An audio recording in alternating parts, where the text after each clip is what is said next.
Welcome to Psychos and Sociopaths. Today we're going to talk about the awkward elephant in the room where Johnny decided to trim his freaking beard. Dude, I'm looking the entire time. I was like, I can't do it. He looks like a little child now. Dude, I cut 4 inches of length off of this thing. Do we really want to go there? We're not at the 5-minute mark. We'll go there. I don't know what you're talking about. Because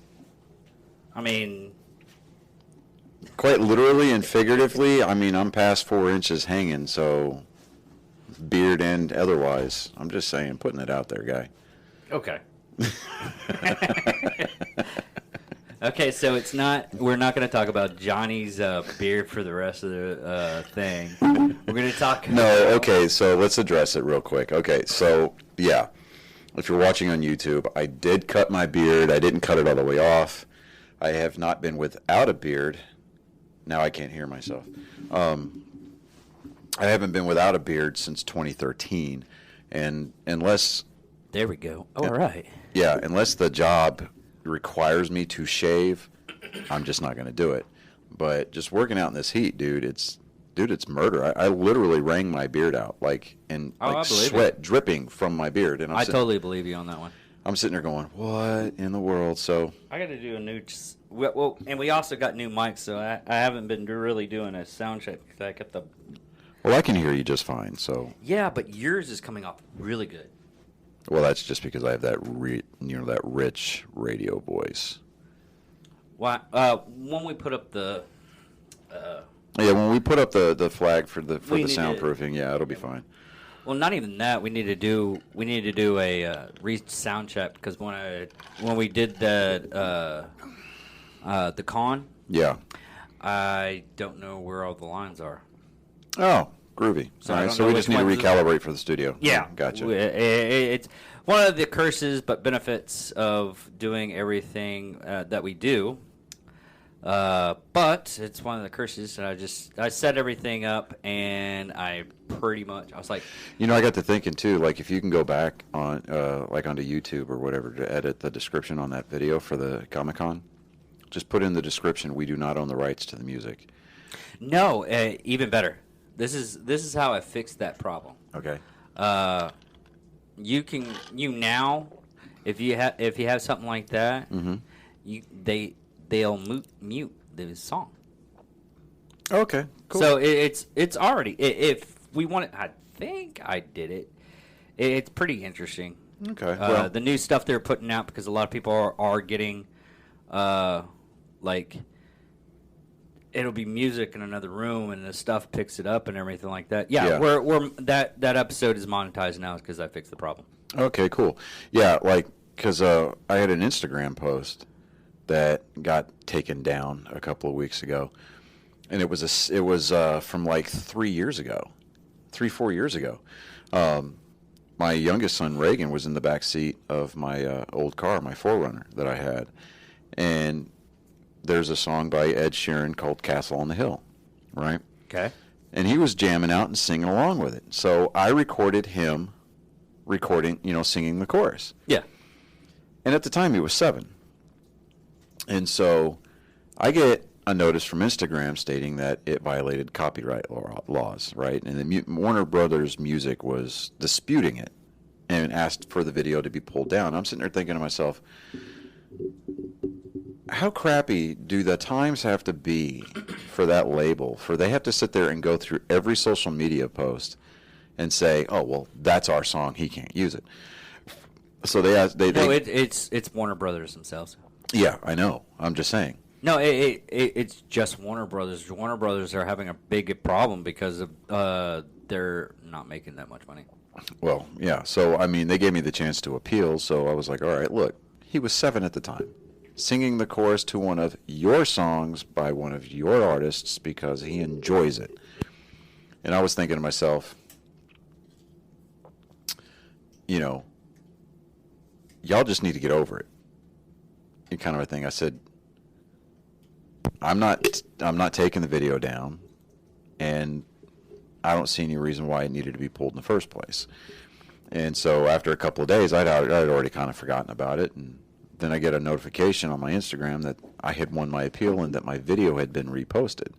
So I was like, wow, okay, cool. So, I've got that memory back up on my Instagram feed. All right. But anyway, so Can you hear me right now? Yeah, I can hear you just fine. Yeah. It's just worrying me because I'm just gonna. See, this is what we get for having a show where the host is the producer. So. Yeah, it really. Man, I can't hear myself. Are you sure it's not your headset? Because I can hear you just fine.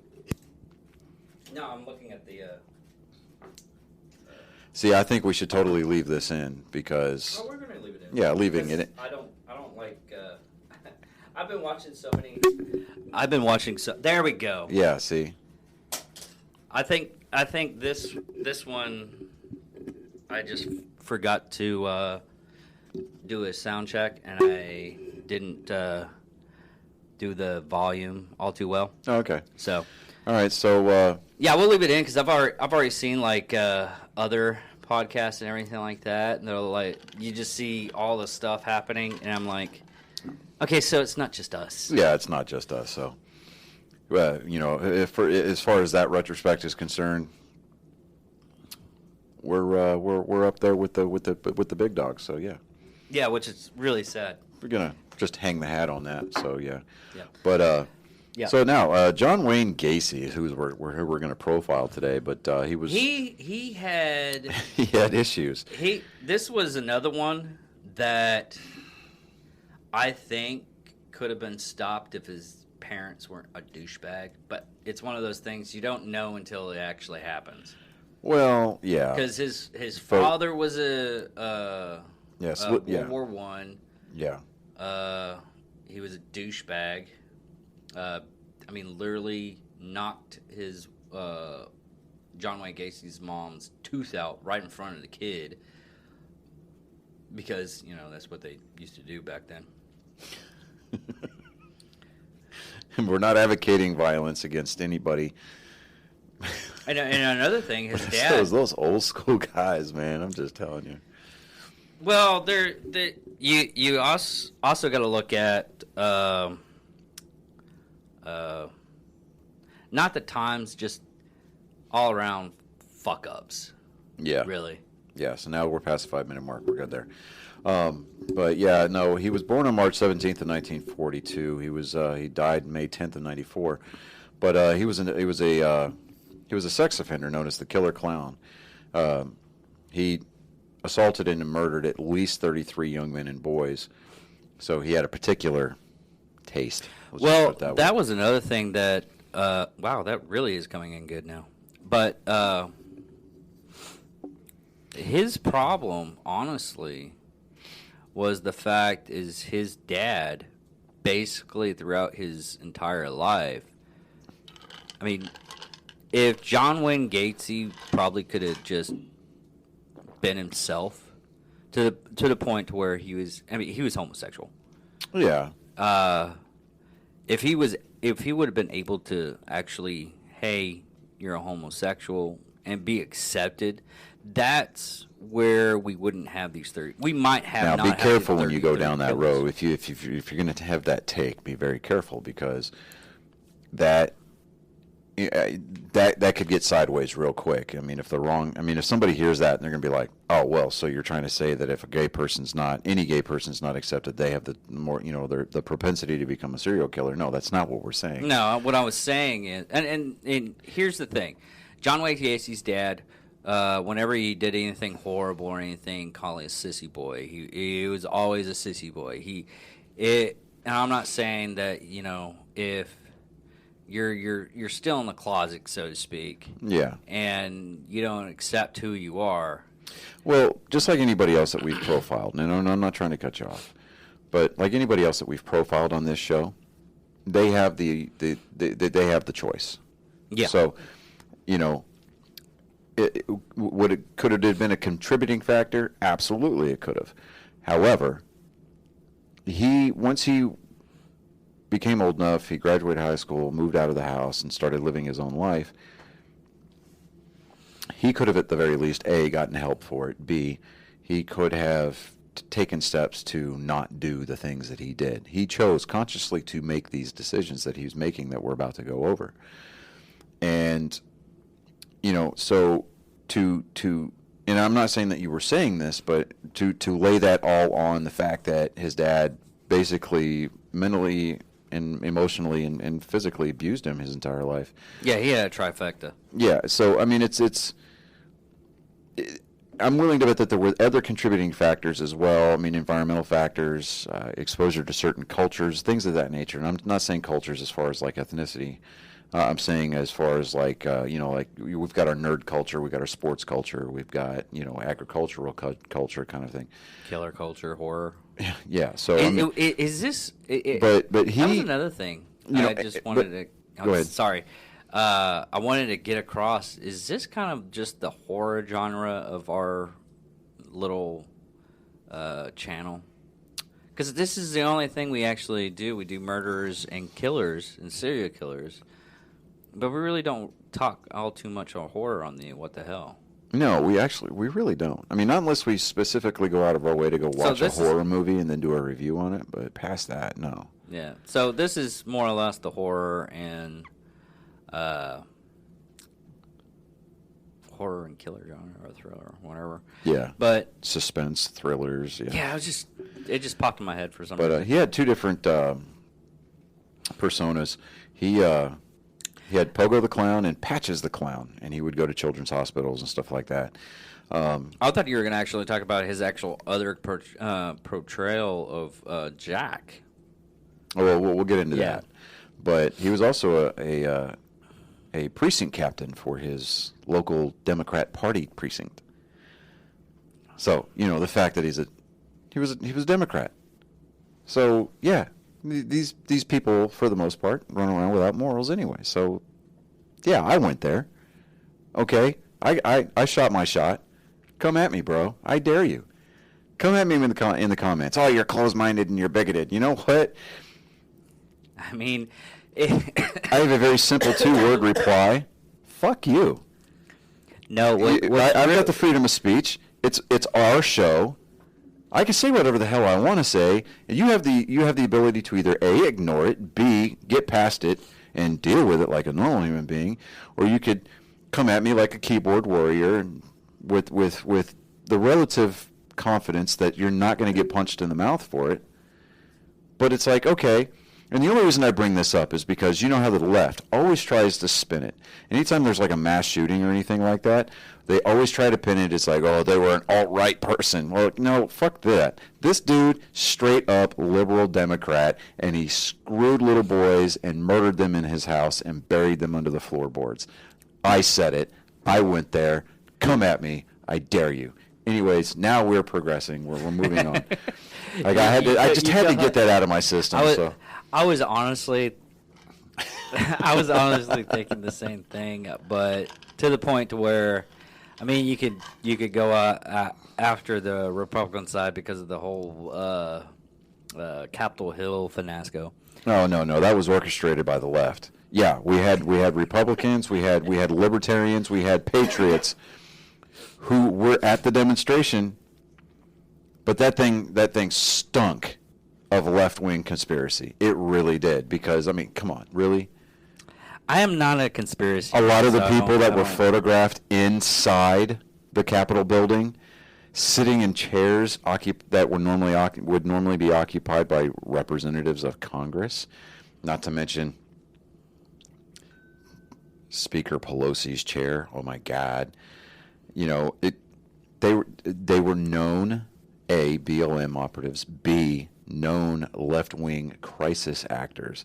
So don't give me that. Oh, no. I'm not saying that until they finish the evidence. I'm the type of person I like to look at every ounce of evidence before I make a. Hey, I'm not saying that there wasn't some knucklehead rednecks out there going, "Oh, we're going to take Capitol." No, but as far as laying that all at the feet of the 45th president, stating that he cited insurrection. No, I don't. Just don't even try to play that card, because if you're going to play that card, you might as well just go down the road that you had all these Democrat senators and representatives talking about take it to the streets and to openly defy police authority.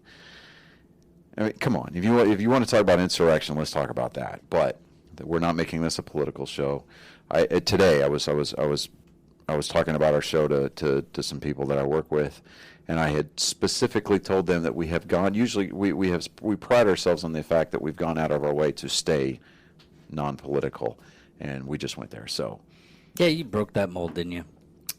yeah, but we can do like the Japanese. We can fix it with gold, right? Because you know how like they break, like if you break a coffee cup or a vase, the Japanese like they'll fix it with gold and they'll put it back together and it just takes on a different life. Anyways, digress. We don't have gold, so we can use like pewter. How about that? It's real malleable. We can go raid a comic book shop for some of those like Starfleet miniatures or Warhammer miniatures and just melt them down. My one thing. Well, there's two things in this that we got so off track. We did. No, you did. I was right, on the fine. road, and you're like, "Look, a squirrel!" And you grabbed the wheel. No, and pulled it that over. wasn't a squirrel. That's what it was. That wasn't a squirrel. That's fine. That wasn't what it no. was. That wasn't a squirrel. So slow your roll. I'm owning up to this. Okay.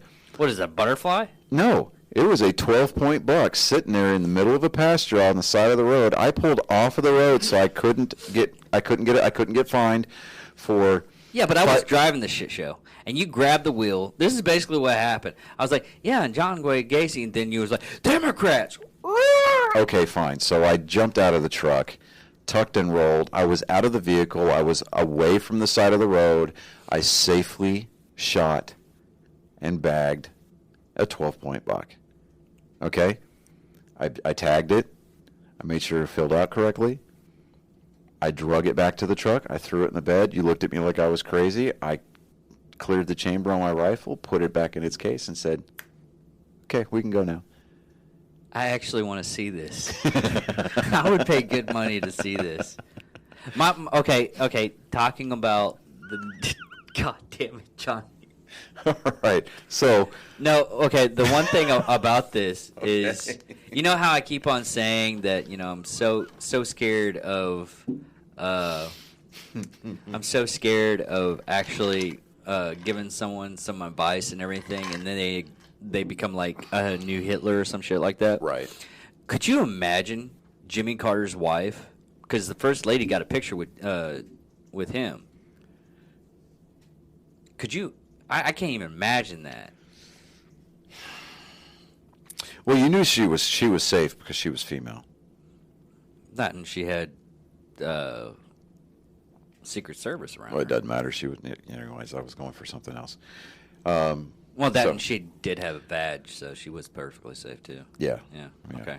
All right. So, according to him, he committed all of his murders inside his ranch house near Norwich Village in Norwood Park Township in metropolitan Chicago, Illinois. So he was another Midwesterner, right? Yeah. So there you go. Okay. He said he typically I really want to see that. You what, the tuck and roll? There's a buck, and I think I could come up with a video. I'd be like, hold on, I got to go do some hot guy shit, and then I tuck and roll out of the. Yeah, totally. Well, we could do it. Okay, I got it. We'll talk about it when we put the flag up and see what we can do it. But can we? Okay. Okay. All right. So getting back on track here. Yeah. All right. So he said he would typically lure his victim into his house, And dupe him into donning handcuffs on the pretext of demonstrating a magic trick. I don't know about you, but to me, he was known around town as being a clown and doing magic tricks and everything. So it made sense. But what a lot of people didn't understand everybody understand after they found out. What he would do is he would have the key on him, unlock the cuffs and everything, going, see, I got out of it. And then he was like, oh, you try. Oh, guess what? Those were real handcuffs. And you don't have the key. Guess what? Rapey time. That's what it was. I mean, to me, that just all kinds of red flags. It's like, here, put on these handcuffs. I want to show you a magic trick. Now. It's like, what? Well, no. That nowadays, yeah, because that we're gonna make this balloon animal disappear. What? No.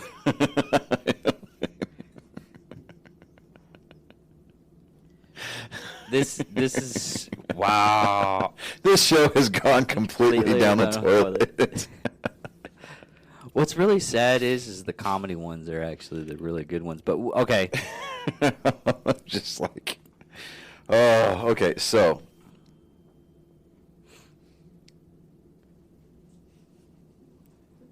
what happened? Okay, so off camera, I've got both of my boys here, right? Yeah. And apparently, one's almost dying of laughter. So, Colin, my 12-year-old, sent my girlfriend a text and asked her to distract me. So she sends me a distracting text. Now I'm sitting here smiling like a complete and total idiot. Lost my train of thought. That's why I was sitting here typing away on my phone. And then he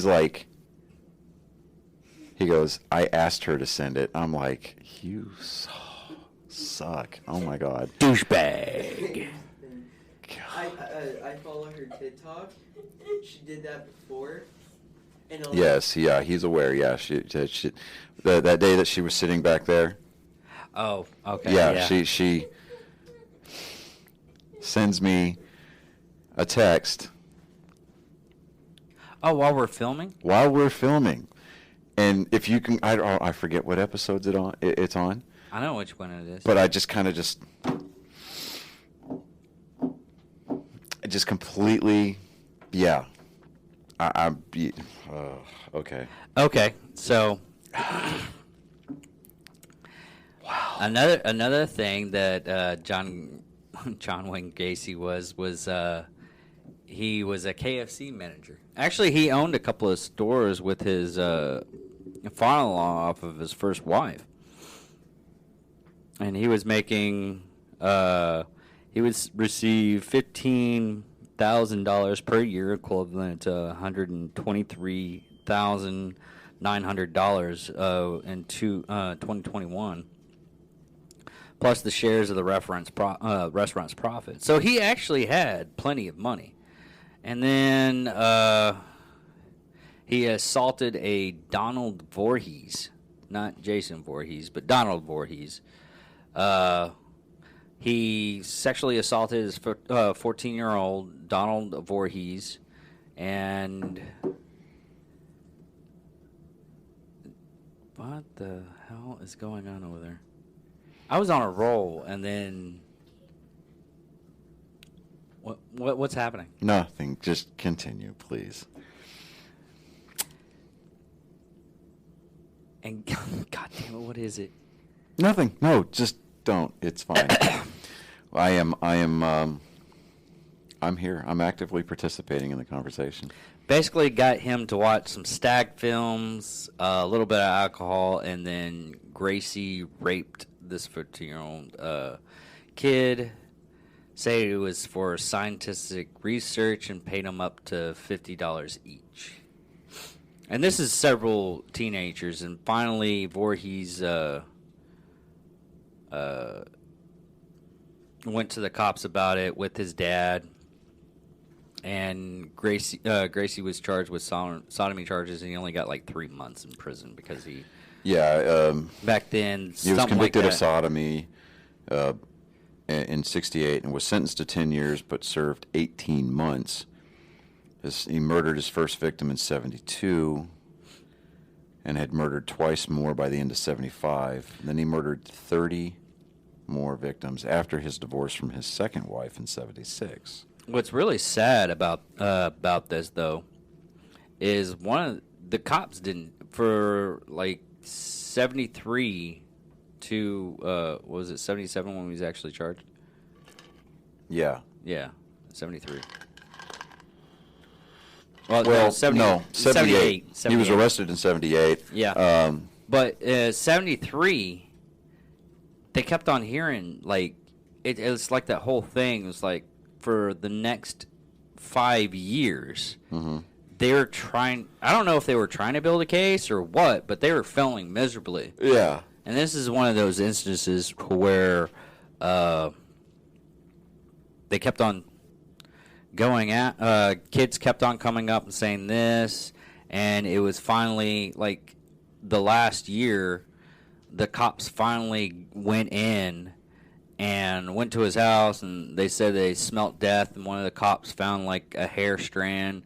And they found a hidden door in the kitchen, and they went down, and he was scraping up I think it was 2 handfuls of dirt, and then they found a body, and then after that they excommunicated the house and everything like that. Yeah, they exhumed the house. Yeah, they exhumed the crawl space under the house, and they found the rest of the bodies there, but.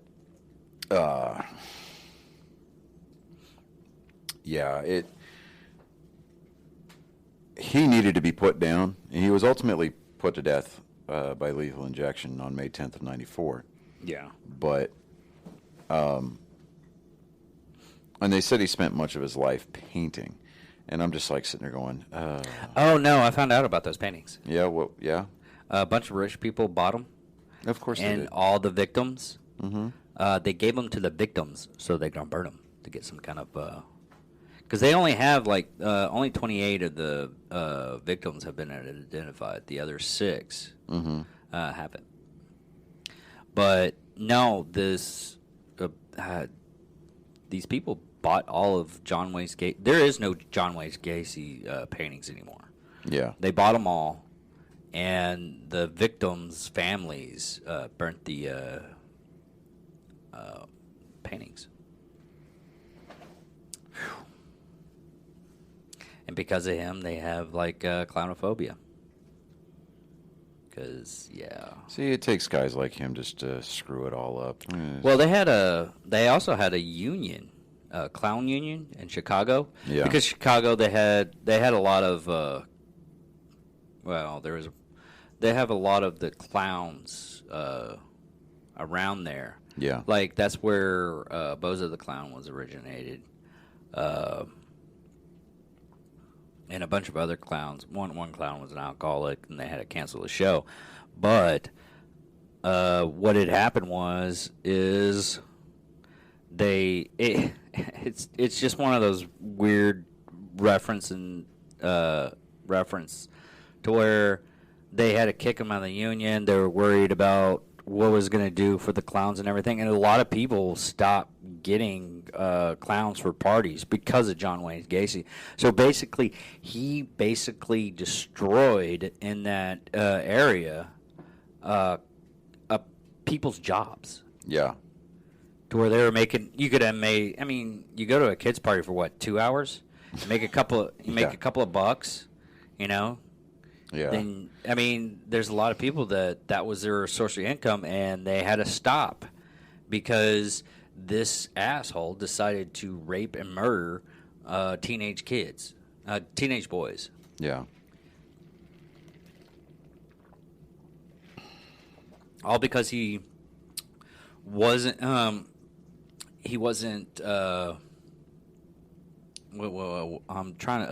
comfortable in his own skin.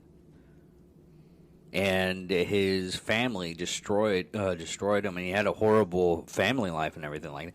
Now I know there's some people that had the same go through of how they had basically the same life, but they didn't go out and start killing kids and everything like that. They didn't do ridiculous and sick stuff. Yeah, no. There's one guy. There's one of the kids that. Gacy basically tortured him for probably around about 48 hours. Basically, what he did is he took him to the bathroom, knocked him out, suffocated him in the water, brought him back up. Drown him, yeah. He just kept it up. And This is another one that was. It's just one of those things you just want to go out, and when you hear something like this and you have all the evidence and everything, or you actually see it done, you just whack the guy right there. Yeah. Well, I don't understand how cops. yeah. I mean, cops can do that. pedophiles are they're wired differently. So I mean, in the instance that I mean, this dude was he was an absolute danger. I think he might have been just wired that way to begin with. So I mean, he could have had. I mean, because you've seen some of the people that we profile in this show. I mean, they had normal family lives. Yeah. And they still turned out, screwed up from the floor up. So his dad, his dad being a shit pump, being him growing up in that environment probably didn't help. No, it didn't. I mean, I'll absolutely concede that point, and I'll agree with you 100%. But I think he just might have been wired that way from the get-go. And I think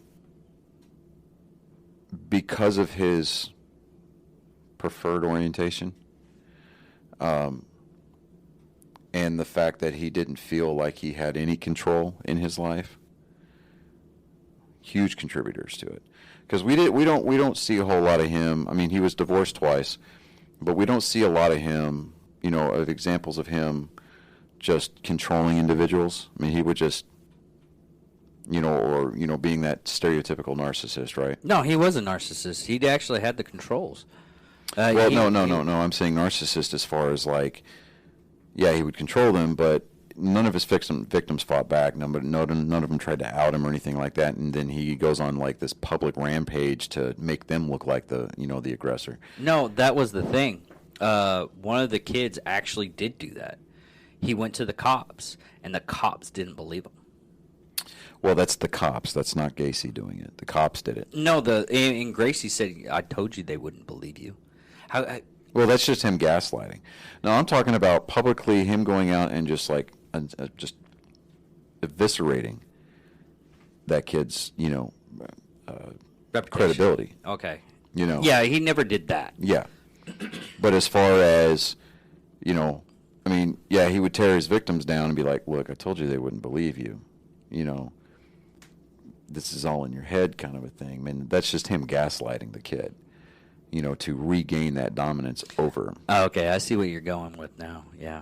So, I mean, because he really didn't have to do that. No, he didn't. But he got off on it. And he didn't. And he knew he didn't have to do that. Yeah, he knew that, and he got off on it. He got off on the fact that he knew that he didn't have to. And I mean, with a lot of his victims, with this save for that one that escaped and then obviously came back to him, he just took care of the D. I mean, he just did what he needed to do. I mean, I say did what he needed to do, but he just in and out. I mean, he was very, very efficient, and it's not like hey, I'm tipping my hat to you because you're just so efficient at your job. No, I mean, he was an efficient killer, but he probably could have gotten away with maybe digging down underneath this house a little bit deeper and then maybe spreading, pouring lye over the bodies. He didn't really. No, he actually did pour lye. Yeah, well, yeah, because I mean, with 26 bodies under the house, yeah, he just didn't do a good enough job of it. No, he didn't care to the point to where he basically just. It was basically another body down there, and. And to this day, no other killer or anything like that from our records as a single person. Yeah, we know some genocidal motherfuckers, but he is single-handedly the worst serial killer you ever come across. I mean,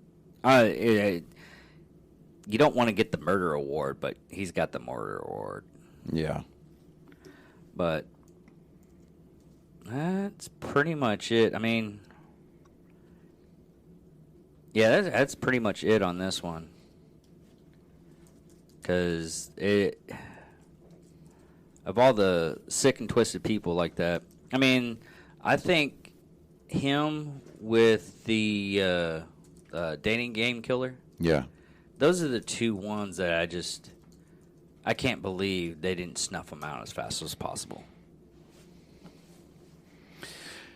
And again, I think that this is due to the evolution of police work, plus the fact that you've got these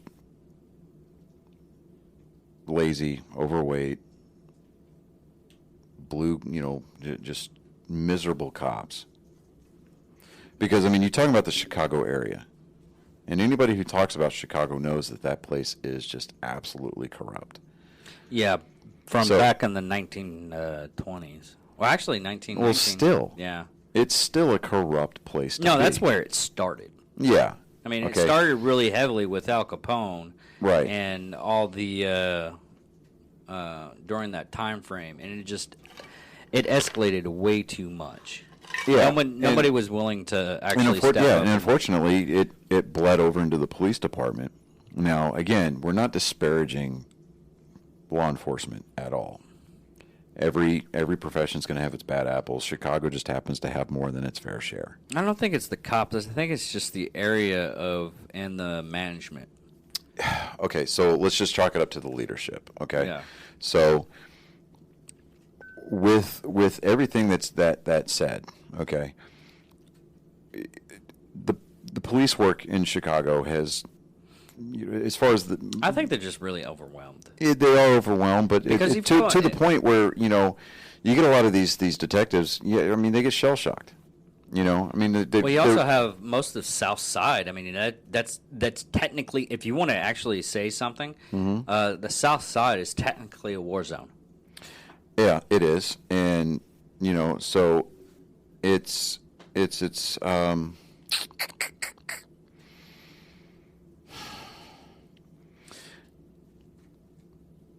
I mean, I get what you're saying, and it absolutely is. I mean, it's still the number one. It's the murder capital of the world. So, and even today, but yeah, going back then, it was just lazy police work. The detectives at that point. You're right on that. Yeah, I mean, from back then, the police work for them. Mm-hmm. I mean, they had several indications, and they finally did do their due diligence, but they just, I mean, there was like 2 or 3 people that showed up at the police station. There's even a kid that went to Gacy's house at one point in time and beat the shit out of him. Yeah, but okay, so, and this is where the political side of him comes into play. Okay, now, and this is just my 2 cents. All right, so stop me if you've heard this one. Because the fact that he was a precinct captain for the Democrat Party there, where he lived, okay, and I mean he even wore a pin that said S, which meant special clearance. So he was a mucky muck as far as the Democrats were concerned. And the Democrats have traditionally run Chicago, so the complaints probably went up the chain, and the person, saw a pair of eyes that saw it, or that I don't want to say needed to see it. The right pair of eyes, as far as Gacy was concerned, saw the reports and sent the reply back down the line that says, "This is incredible." So, no, what I think is happening is, and to keep you away a little sidestep. It might have happened that way too, but it probably happened that way because he was the pillar of a community. He was doing these clown shows. Yeah, doing a lot of charity work and stuff like that. He was actually giving food to all the Leos and first responders and everything like that. And it was at that point, it's like the BTK killer. Yeah. He did a lot of charity work. So he was doing good so the eyes wouldn't be on him on a lot of stuff, or they just say, oh, no, I know John Wayne Gacy, and that's not him. That's how a lot of the killers actually get away with some of their stuff, is because they act as a good boy for a little bit so they can divvy down and actually do the dark stuff. Yeah, but again, it's still tracking. It still boils down to just absolutely lazy. It really police is. Work. You're absolutely right with the lazy police work, because they had like 5 chances. He took advantage of the system. He took advantage of the motivation that the police department, at least at the time, had. So, yeah. Because they were still using dental work as an identification. And I was surprised they found all 20, they found the 28 that they had. Yeah, I mean, yeah, the 26 that were under the house, yeah, so, but, you know, point is that I'm glad this guy got put down. He's not breathing, and I'm okay with that. Honestly, I wish they killed him. The execution was set for 1980, but they have to go through like 15 appeals. I think they should shorten those appeals. Yeah, but in the off chance, like every once in a while, you'll see these stories out there where people get exonerated because of DNA testing. But we have DNA testing now. Yeah, I know we have DNA testing now, but in cases like his, where we had the bodies dead to rights. Yeah. And they did, once it was there, like, how are we going to try to explain away the fact that there was 26 bodies hiding in the crawl space of this guy's house? And he admitted it. Yeah, and he had admitted it. They should have just. They could have just expended one or two maybe appeals and said, hey, he did this under duress, and then that could have gotten disproven very rapidly, and then they could have put him on the express lane. I mean, hell, they could have shipped him to Texas. We've got a fucking express lane on our death row here. What they should have done on this guy right here is like, okay, is the jury agreeing that he's a bad guy? Okay, all right, go ahead and take him back. Oh, we have a line? I guess we do a lottery just to find out who's going to shoot this motherfucker. It's one of those things. Because this guy was a legitimate monster. He was. Now, as far as I know that you were just kind of kidding there as far as, well, partly kidding about the lottery. We still have that clause in our Constitution that allows protections for prisoners from cruel and unusual punishment. So, I mean, that part I get. However, in his case, I think that rule, as far as like for death row appeals, I think it needs to be amended to be situational or circumstantial. It's like, okay, well, do we have the forensic evidence in place? Yes. Do we have a confession that was not coerced, that was not under duress? Yes, we've got these things. So as long as you're checking boxes A, B, and C, you only get 2 appeals. Well, okay, I totally agree with you on that one. Because that, and on top of that, I mean, you think about the savings alone. Oh yeah, we wouldn't have to feed him as long, wouldn't have to provide him for his provide for health care as long, and we're going to save tax dollars by not having to clog up the court system again and again and again and again. Did you see what his last meal was? The reason why I brought up KFC and everything, because his last name was a bucket of KFC, some fries, a bowl of strawberries, and his last words. I wonder if they put it here because I think it was, "You're a bunch of assholes." I think it was something ridiculous. Oh no, his final words spoken were reported to be "kiss my ass." There we go. Because the reason why that is because the entirety of instead of, how some of them go out and they petition, not petition,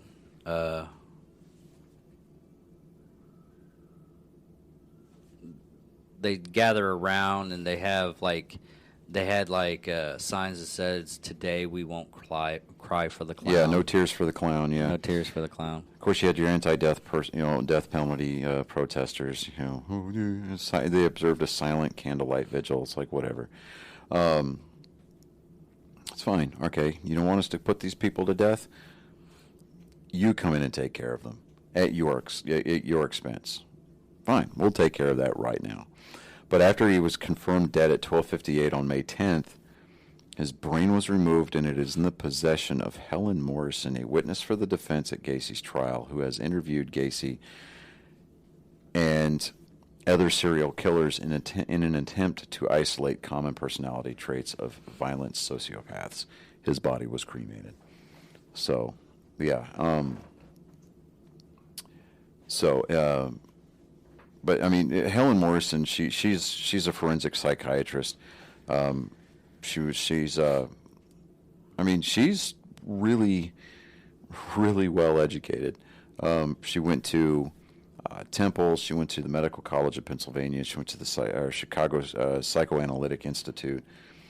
And she does a lot of work as far as like physiology or psychology, and or with the psychology of serial killers. I mean, she works heavily in that area. So, yeah, I mean, there's got to be something physical about, that differentiates his brain from other people's. And so, let's take his brain, slice it into slices, and try to see what we can figure out, and then just go from there. Because I don't think that as a race, as a human race, we're ever going to, completely solve the mysteries of the brain. So I mean, but this dude, you're right, absolutely 100%, pure, unadulterated monster.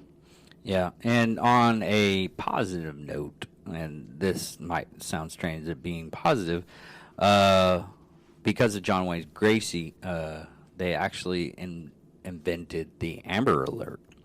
And Illinois' Missing Child Recovery Act of 1984 removed the 72-hour waiting period. Other states across America supposedly adopted the same procedure. And basically now we have the Amber Alert because of that. Even though I turned mine off. As soon as I get a new phone and everything like that, I go into the general settings. I'm like, yeah, that's going to silence because I don't. Hey, everybody else's has their stuff on theirs, but I don't know it. I leave mine on, but I leave them on silent. But for whatever reason, it's just it's one of those. What are you going to do about it? Yeah. Because the one time that we choose to physically turn them off or delete that feature from our phone, it'll be our kid. Yeah. So, I mean, I understand it, and I appreciate the fact that that's out there. That the safety and welfare of kids is taken more seriously nowadays, and we've even got the silver alerts. But I don't know. I mean, like I said, I don't turn them off. I just put them on silent, but because it always happens to go off, like if you're in a theater or something like that.